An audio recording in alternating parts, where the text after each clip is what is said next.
Bonjour à tous, je suis Alexandre, analyste crypto basé à Bruxelles, et aujourd'hui je vais vous parler d'un dossier qui se joue en ce moment même à Washington DC.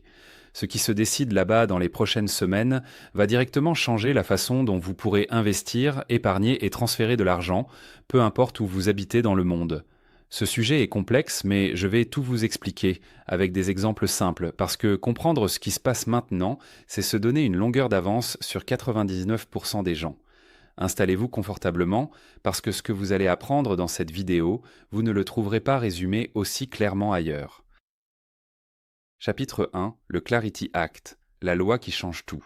Le mot qui résume toute l'actualité crypto-américaine en ce moment s'appelle le Clarity Act. C'est une loi en cours de négociation au Congrès américain qui vise à créer un cadre réglementaire clair pour l'ensemble de l'industrie des crypto-actifs aux États-Unis. Pour comprendre pourquoi c'est si important, imaginez que vous êtes un entrepreneur et que vous voulez ouvrir un restaurant, mais que personne ne vous dit quelles sont les règles d'hygiène, si vous avez besoin d'une licence, ni même si votre activité est légale. C'est exactement dans cette situation que se trouve l'industrie crypto-américaine depuis des années, et le Clarity Act est censé mettre fin à cette incertitude. En janvier 2025, la plateforme de prédiction Polymarket donnait à cette loi 55% de chances d'être adoptée. En quelques jours seulement, cette probabilité a bondi à 76%, ce qui signifie que quelque chose d'important s'est produit dans les coulisses du pouvoir à Washington. Ce saut brutal sur les marchés de prédiction est rarement le fruit du hasard, c'est généralement le signe que des négociations avancent, que des accords se dessinent en privé avant d'être annoncés publiquement. Chapitre 2, les stablecoins et le nœud du problème. Pour comprendre pourquoi cette loi est bloquée depuis des semaines, il faut parler des stablecoins et d'une question qui semble technique, mais qui vous touche directement dans votre portefeuille. Un stablecoin, c'est une crypto-monnaie dont la valeur est ancrée sur le dollar américain à parité de 1 pour 1. La question centrale est la suivante. Est-ce que les entreprises qui émettent ces stablecoins ont le droit de partager les rendements qu'elles génèrent avec vous, le consommateur? Pour rendre cela concret, voici un exemple simple. Quand vous déposez 1 000 € dans votre banque belge, votre banque prête cet argent à d'autres clients à un taux d'intérêt de 4 ou 5% et elle vous reverse peut-être 0,5% si vous avez de la chance. Les émetteurs de stablecoin font quelque chose de similaire. Ils placent vos dollars dans des bons du Trésor américain à court terme et la question est de savoir s'ils peuvent légalement vous reverser une partie de ce rendement. Les banques traditionnelles s'opposent farouchement à cette pratique, parce qu'elles savent très bien que si les stablecoins commencent à offrir 3, 4 ou 5% de rendement annuel, des millions d'Américains vont retirer leur argent des comptes courants bancaires. Le sénateur Bernie Moreno, qui défend le Clarity Act, a dit quelque chose de très clair dans une interview récente. La mission du gouvernement américain n'est pas de protéger les modèles d'affaires qui vont être remplacés par l'innovation. Si vous êtes encore là, c'est que ce sujet vous parle vraiment. Je vous propose un accord simple. Abonnez-vous à cette chaîne et activez la cloche de notification pour ne jamais manquer une analyse de ce calibre. Et maintenant, j'ai besoin de vous parce que cette chaîne se construit grâce à votre participation. Laissez un commentaire ci-dessous et dites-moi de quelle région vous venez, que ce soit de Belgique, de France, du Québec, du Maroc, de Côte d'Ivoire ou d'ailleurs. Et dites-moi quel sujet crypto vous aimeriez que j'approfondisse dans une prochaine vidéo. Votre question ou votre suggestion m'aide à créer du contenu qui vous correspond vraiment. Maintenant, revenons à Washington parce que la suite est encore plus intéressante. Chapitre 3. La Maison-Blanche comme arbitre. Ce qui rend ce bras de fer particulièrement fascinant, c'est le rôle que joue la Maison-Blanche dans la négociation. L'administration Trump a fixé une première échéance au 1er mars pour qu'un accord soit trouvé. Depuis, des réunions se tiennent régulièrement entre les représentants des banques et les lobbyistes de l'industrie crypto sous la supervision directe de la Maison-Blanche. Patrick Witt, le conseiller crypto de la Maison-Blanche, joue le rôle de médiateur dans ces négociations. Miller Whitehouse Levan, directeur du Solana Policy Institute, l'a dit clairement dans une interview. Si la Maison-Blanche reste engagée et continue de faciliter les discussions, les chances d'aboutir à un accord sont très élevées. La position des banques, révélée après la réunion à la Maison-Blanche, était en réalité une demande d'interdiction totale et absolue de tout rendement, direct ou indirect, ce qui a été perçu par l'industrie crypto comme une provocation. Le président Trump lui-même a publiquement soutenu l'adoption de cette loi lors d'une conférence à Davos et dans une déclaration à des journalistes depuis le bureau ovale. La prévision la plus probable, selon les experts, est la suivante. La Maison-Blanche imposera un compromis que personne ne trouvera parfait, ni les banques, ni l'industrie crypto, mais qui permettra à la loi d'avancer. Comme le dit un vieux proverbe de négociateur, quand tout le monde est un peu mécontent, c'est souvent signe qu'on a trouvé le bon accord. Chapitre 4. Les grandes institutions arrivent. Pendant que les politiques négocient, les géants de la finance traditionnelle ont déjà pris leurs décisions et ils ont clairement choisi leur camp. BlackRock, le plus grand gestionnaire d'actifs du monde avec plus de 10 000 milliards de dollars sous gestion, propose aujourd'hui à ses clients des ETF Bitcoin.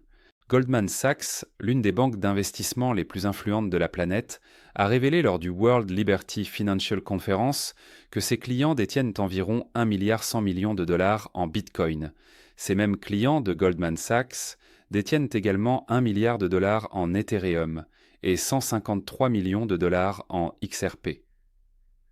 David Solomon, le directeur général de Goldman Sachs, a expliqué que sa banque se positionne comme fournisseur d'infrastructures et de liquidités pour le marché crypto, exactement comme elle le fait pour les marchés financiers traditionnels.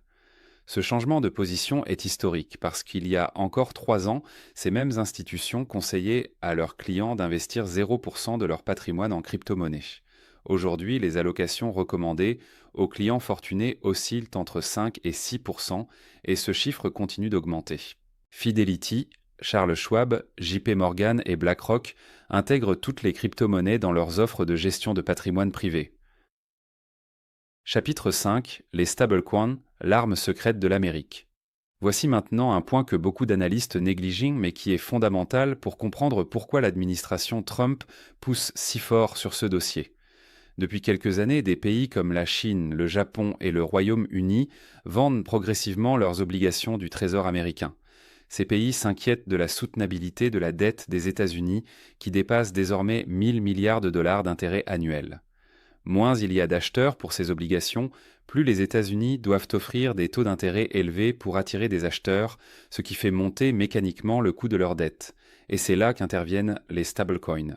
Les émetteurs de stablecoins comme Tether ou Circle adossent leur monnaie liquide numérique à des bons du Trésor américain à court terme.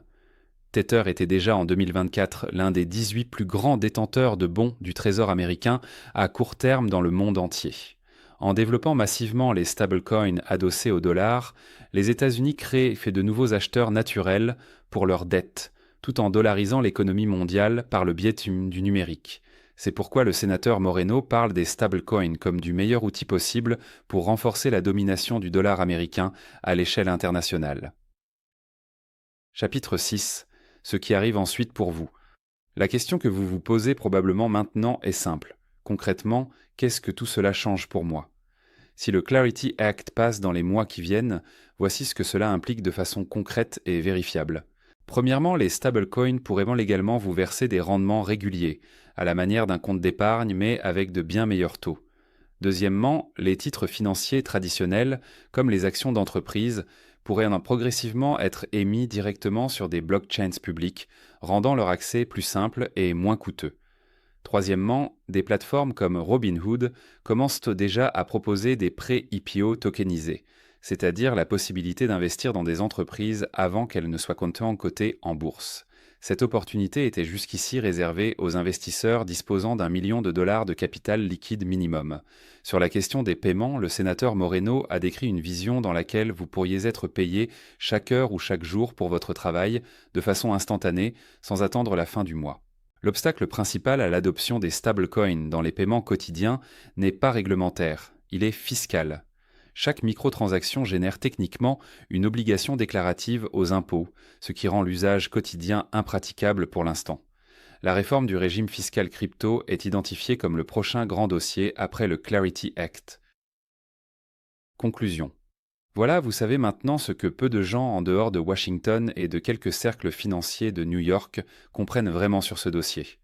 Le Clarity Act n'est pas qu'une loi américaine parmi d'autres, c'est une décision qui va redessiner les règles du jeu financier mondial pour les 10 prochaines années. Les banques traditionnelles résistent, mais elles savent qu'elles ne peuvent pas arrêter cette évolution, elles peuvent seulement tenter de la ralentir. Les grandes institutions comme BlackRock et Goldman Sachs ont déjà choisi leur camp. Et vous avez maintenant toutes les clés pour comprendre et anticiper ce qui se prépare. Merci sincèrement d'avoir regardé cette vidéo jusqu'à la fin. Cela représente vraiment beaucoup pour moi et pour le développement de cette chaîne. Si cette analyse vous a apporté de la valeur, partagez-la autour de vous, avec un ami, un collègue, un membre de votre famille qui s'intéresse à l'avenir de la finance. Je suis Alexandre, analyste crypto depuis Bruxelles, et je vous retrouve très bientôt pour la prochaine analyse.